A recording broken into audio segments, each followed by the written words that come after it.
Members of the committee, you have before you for your consideration House Bill 284. The clerk will read the title of the bill. Mr. Chair, House Bill number 284, introduced by Glim, a bill for an act entitled, an act providing that consent to a physician aid in dying is not a defense in a charge of homicide, amending sections, providing an effective date. Mr. Chair. What is your pleasure, Representative Glim? Mr. Chairman, I move that when this committee does rise and report after having had under consideration House Bill 284, it recommend the same do pass. Representative Glim. Members of the Chamber, today I bring before you a bill that's about making Montana clear and sending a consistent message. Every year we hear about the suicide rate in the state of Montana, and we're at the top of the list, not in a good way. We've had bills already this session that have dealt with suicide. This one kind of deals with it a little bit differently, but I want to ask, is it really that different? Because what we're trying to send is a consistent message. Whether you're young, whether you're old, whether you're Native American, whether you're a veteran, all kinds of classes, we spend all kinds of money and try and have all kinds of programs to keep people from committing suicide. So, to be consistent across that, this bill, simply put, it eliminates that consent is a defense in the charge of homicide by a physician. Suicide by physician is illegal. Montana state statute says if you knowingly and purposefully aid in someone's dying, that's homicide. So what brings this to our attention is the Baxter case in 2009. It was before the Supreme Court, and the issue before the Supreme Court was manyfold, but the way that the Supreme Court ruled was very narrow. What they said is that a physician can bring as a defense consent to the charge of homicide. They didn't say that suicide by physician was unconstitutional. They didn't say that it was even allowed by statute, which it's not. What they said is you can bring that as a defense. In fact, one of the justices in the opinion said that the citizens of the state of Montana deserve their legislature to step up, take action, face this issue, and correct the law. So that's what this bill does. It's just consistency in our law. It's already illegal, so what we're going to say is that it's not a defense for homicide to use consent. There's a lot of history behind this criminalizing of having somebody help someone in suicide. Basically, a lot of it was brought by the Criminal Code Commission, and they have, if the conduct of the offender made him the agent of death, the offense is criminal homicide. That's clear. And the reason for, in fact, assisted suicide is a felony if the suicide is not successful. Even if it isn't successful, it's still a felony. And the reason for that is, again cited from the Code Commission, is that the Act typifies a very low regard for human life. The intent has and always has been that irrespective of whether one survives or dies during attempted suicide, the subject is subject to criminal prosecution, including physicians.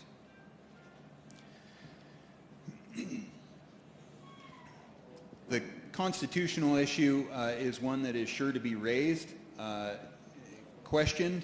The Supreme Court did not take up that argument, and the reason I would say that they didn't is because the Constitution Committee took up this issue, and in fact they say that no proposed amendment was adopted or rejected without combined deliberation. 1 minute. And there was no right to die in the Montana Constitution. I'll let proponents and opponents speak, and then we'll close. Thank you, Mr. Chairman. Is there discussion? Representative Karzala. Thank you, Mr. Chair and members of the Chamber. Today, I want to talk to you about one of my constituents. I'll never forget knocking on the door of a young man who opened the door. He was very, very tall. He had eyes that could see right through you. They were haunting. When I took a closer look, he looked like a skeleton. This was TJ Muchler. Some of you had the opportunity to meet his mother. I had the opportunity to talk to TJ in person. Representative Karjala, no proper names on the floor, please. Thank you, Mr. Chair. What I want to convey to you, though, are his words, my constituents' words. I'm not speaking on behalf of him. I'm sharing his words with you today. If you can think of the worst flu you've ever had, and you get the cold sweats, and then have someone stab a hot poker in your insides and just twist it around, that is what he said it felt like for him. He said, I'm asking the Montana legislature to vote no against any bill that could possibly take any of this, the option of medical aid in dying, away from me. His mother's words. He is not choosing to end his life. Cancer chose to end his life. And so all he's asking for is assistance in ending his suffering when he can't take it anymore. Folks, this isn't about suicide. This is about compassion. And I made a promise to my voter to speak on his behalf and represent him. Please vote no. Further discussion, Representative Keogh. Mr. Speaker, members of the House, I'd like to speak to the bill. With due respect to the good representative from Flathead County, I'd like to give a different perspective on House Bill 284. House Bill 284 threatens to charge physicians with murder when they comply with their terminally ill patients' end-of-life wishes. House Bill 284 criminalizes doctors for committing murder when their dying patients die. House Bill 284 makes a compassionate medical practice a crime. I rise because I question if we really want this body to legislate how terminally ill Montana citizens can or cannot die. There is no evidence of the legitimate medical practice of medical aid in dying that it is being abused in any of the 8 of the jurisdictions where it is authorized, including Montana. 6 states plus Washington, D.C. have passed laws by ballot measure or through legislation. Montana is the only state where medical aid in dying was authorized through a court ruling. Our state Supreme Court said, and I quote, "We find no indication in Montana law that physician aid in dying provided to terminally ill, mentally competent adult patients is against public policy." End of quote. There is nothing in Montana's public policy prohibiting an adult person who is dying and who is mentally competent from seeking relief from the agony and suffering they will endure in their dying process. This one-page bill would change how physicians treat the terminally ill at the end of life. And it would deny Montanans who are terminally ill an option that should not be taken away. Some call medical aid in dying suicide or assisted suicide. And I'd like to set the record straight on that. My former husband committed suicide. It devastated our family and is a tragedy that my sons and I will never forget. His mental illness and other circumstances led him to think that death was his only escape from his suffering. He chose death over life. Let me be clear. Medical aid in dying for the terminally ill is not the same. The dying person does not have a choice between life and death. Their only choice is death. Medical aid in dying provides the person some say in the time and manner of their death and some input in how much suffering they are able and willing to bear. The difference between the grieving process for the family of a violent suicide is very different than that of the family experiencing a planned, peaceful act of compassion at the end of life. So at this time in Montana, physicians who practice medicine and deal with terminally ill patients are able to deliver health care that includes withholding or withdrawing life-sustaining treatments, such as a ventilator. One minute. Yes, sir. Thank you, Mr. Chair.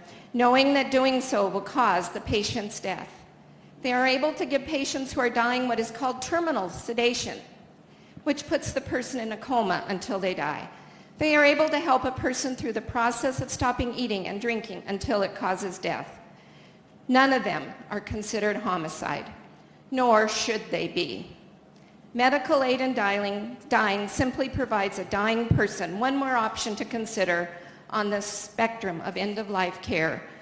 Passing House Bill 284 takes that option away, making physicians culpable when their dying patients request relief from their suffering is bad policy. Second-guessing physicians and the state Supreme Court is not our job. House Bill 284 is a government overreach into one of the most sacred times in a person's life, and this bill should be rejected. Mr. Speaker and members of the House, thank you. Is there further discussion? Representative Woods. Waves off. Further discussion. Representative McCamey. Thank you, Mr. Speaker.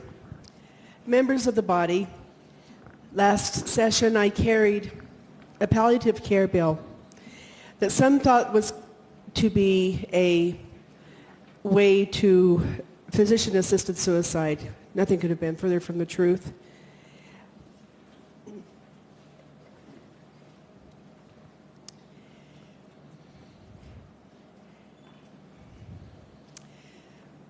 When my 16-year-old son had suffered three years with cancer, he was wanting to live more.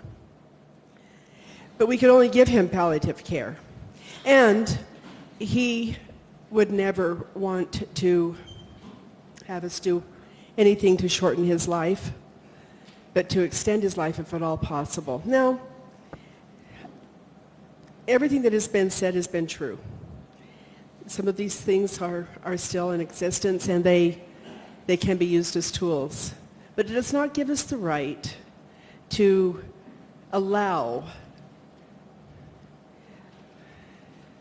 for a situation to be. We did not ask to come into the world. We should not ask to leave the world the way that is by just a almost flippant decision. I cannot stress, if we value life, we either value life or we don't value life. It is really that black and white to me, members of the body. Thank you, Mr. Chair. Further discussion. Representative Bob Brown. Thank you, Mr. Chair. Today I rise in support of House Bill 284. And as many of you know, as the chairman of Fish, Wildlife, and Parks, we deal with some fairly passionate issues, and I'm very proud to serve there. But one of the greatest things, I really believe one of the biggest honors is to serve on the House Judiciary Committee. We are faced with issues from that really deal in many cases with life and death every day. And it is truly one of my greatest honors to do that. And when we start talking about life and death, it is very moving and very compassionate, and you hear stories on both sides of the issues of of why it is such a good deal, one way or the other. You know, why we should have compassion on this person or this group of people. We hear bills that deal with every walk of life. We just had a bill not too long ago that it was dealing with the exploitation of the elderly. We understand that. We understand that that can happen. And then in my personal life, not too long ago, my father died. Last session while we were here, my mother-in-law passed away. And as I talked to people about that, I started to get stories about how family members begin to take advantage of people that are in a compromised state, let's say, and how they begin to fight amongst each other, and how they begin to manipulate funds and everything else, and who's going to get this piece of property and who's going to get that piece of property.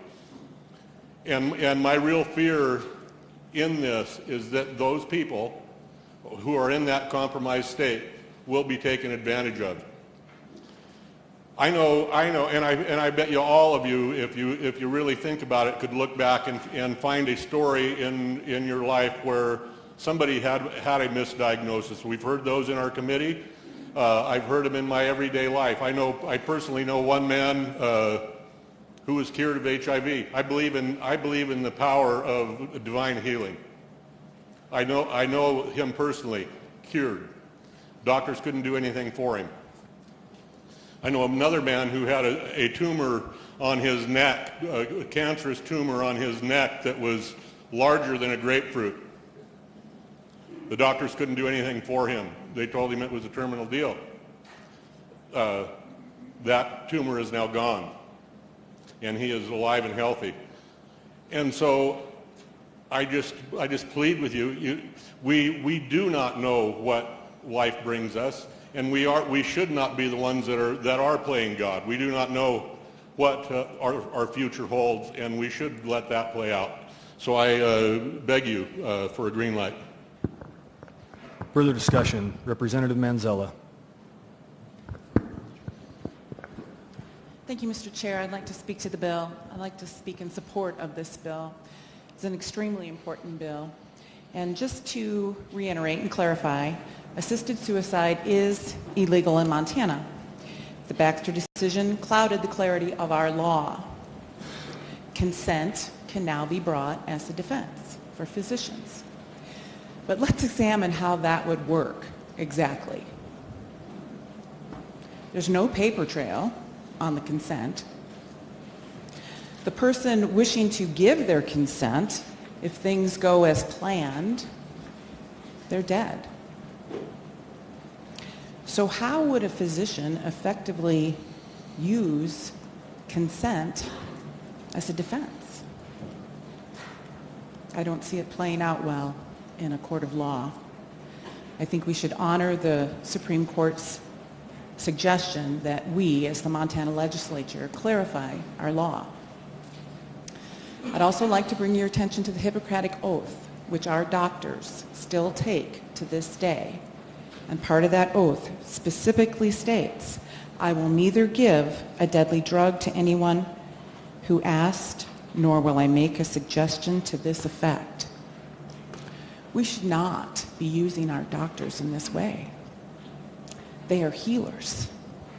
They take an oath to heal and do everything they can to heal the human being that they are working on.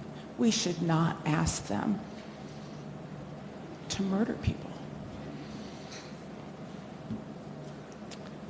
We euthanize animals to put them out of their misery, not people. There are souls at stake. Please vote yes on this bill. Further discussion. Representative Beard. Thank you, Mr. Chair. I speak in support of this bill. 12 years ago, next month, was the last time I spoke with my father. He answered his phone gruffly and said, I got to go to the hospital. I'm really sick. My father took several decades to commit a long, slow suicide. alcohol-induced. We got him into rehab once. It bought him 3 additional years. 12 years ago next month, he went into the hospital and fell into an immediate coma. It was gruesome, but you know what? Through all of that, we had blessings bestowed on our family members, members who hadn't spoken with one another for decades, people who hated one another. And in that time that he was dying, in the last throes of his death, family members gathered together and healed each other. And these are some of the mysterious and divine blessings that are bestowed upon us in these terrible times. And we need to have faith and open minds that something far greater could be going on other than the immediate sorrow and inconvenience. Thank you, Mr. Chair, and thank you, members of this body, for hearing me. Further discussion, Representative Woods. Thank you, Mr. Chair, members of the body. I'd like to talk about this a little bit different perspective here, one of both healthcare policy and privacy issues. As many of you know, my wife is a doctor, and every day that she goes off to work, I worry about her. I worry about her safety.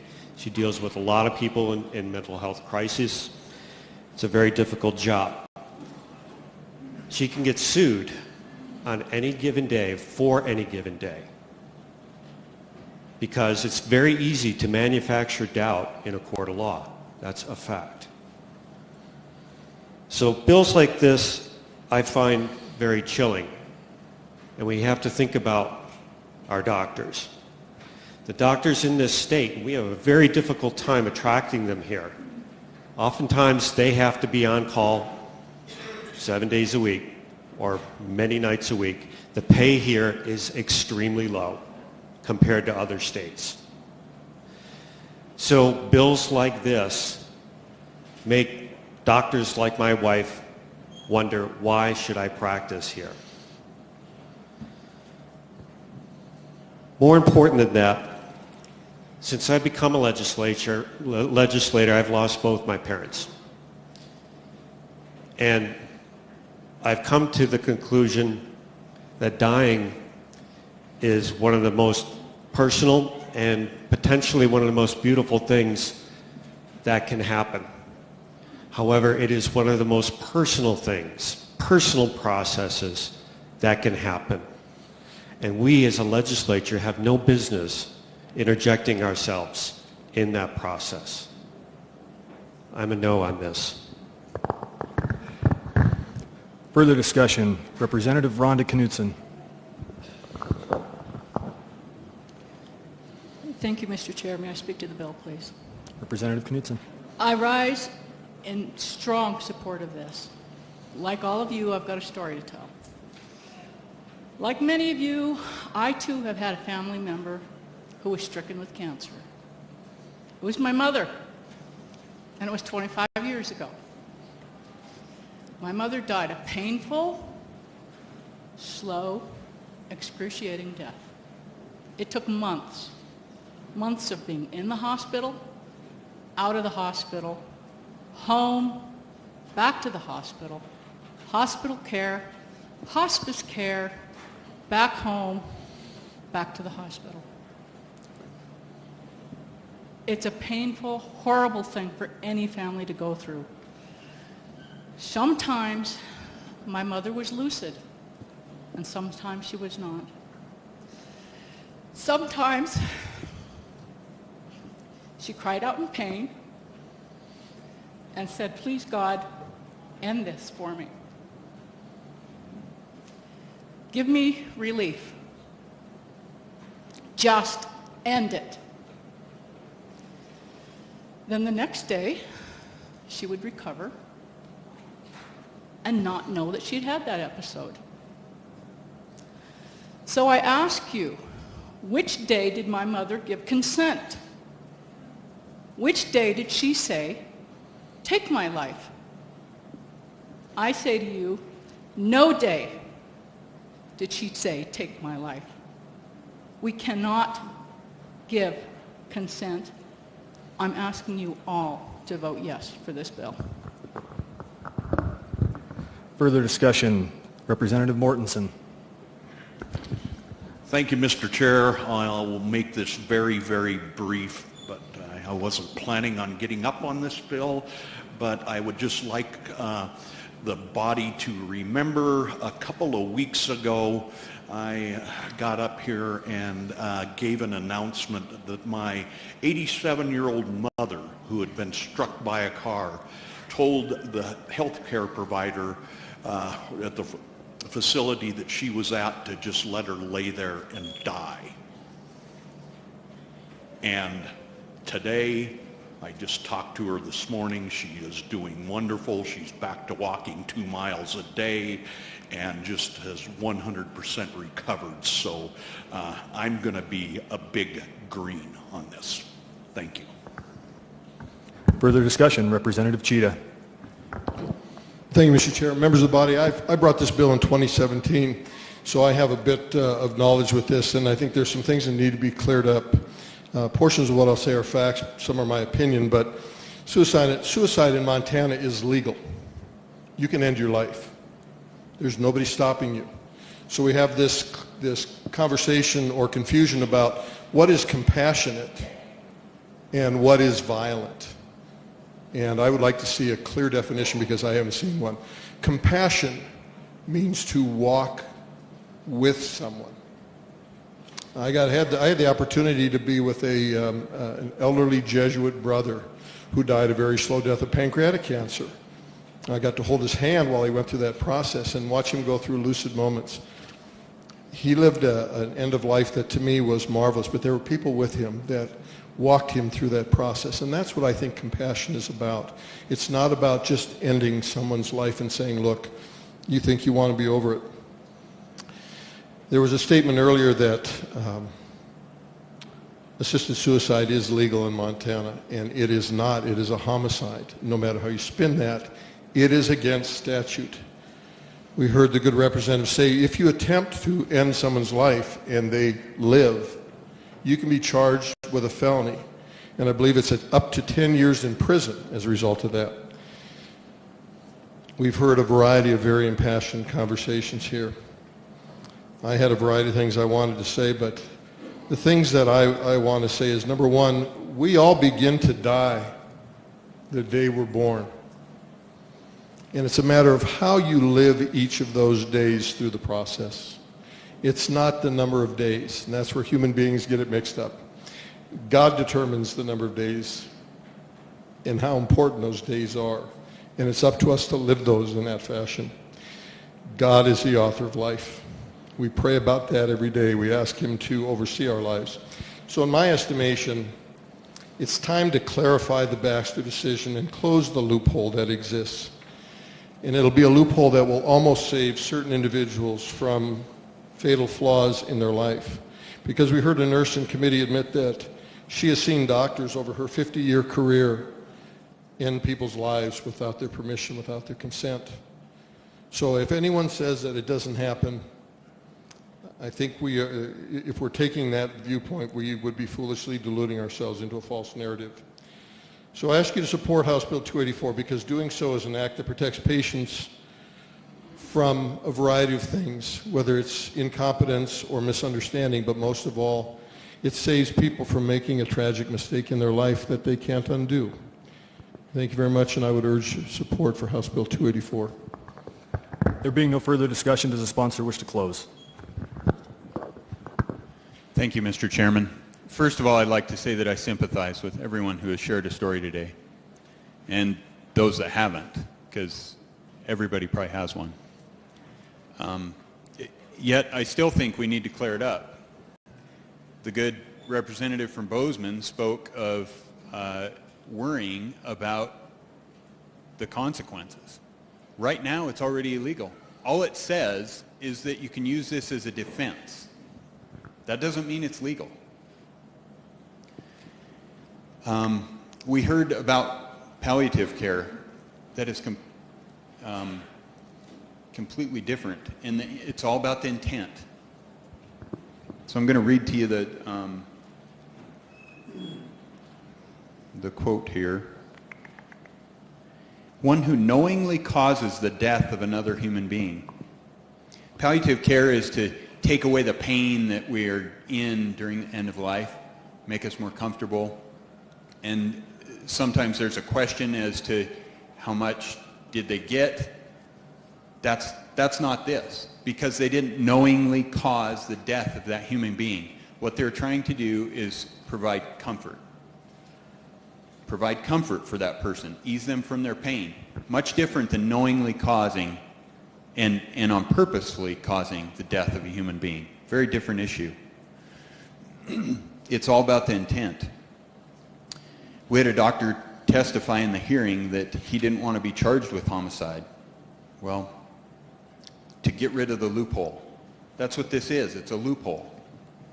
It's a loophole that creates the illusion that assisted suicide is legal in the state of Montana. It is not.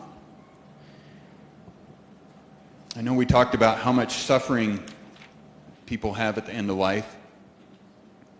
And it's tough to compare, but how do you speak to a young person who's contemplating suicide and tell them that their pain isn't enough? What they're facing isn't a big enough issue. It's a bigger issue when you're at the end of life. It's a very inconsistent argument. We as a state need to be consistent. It's already illegal. Right now what we need to do is clear it up. I ask you to vote green on 284. Thank you. The question now arises on the motion of Representative Glim that when this committee does rise and report after having had under consideration House Bill 284, recommend the same do pass. Those in favor of the motion vote aye. Those opposed vote no. Are there absentee votes? Mr. Chair, Representatives Gunderson and Rickey have voted aye. Representative Keene has voted no. Has every member voted? Does any member wish to change his or her vote? If not, the clerk will record the vote. Mr. Chair, 53 representatives have voted aye. 47 have voted no. House Bill 284 has passed second reading. Members of the committee, you have before you for your consideration House Bill 302. The clerk will read the title of the bill.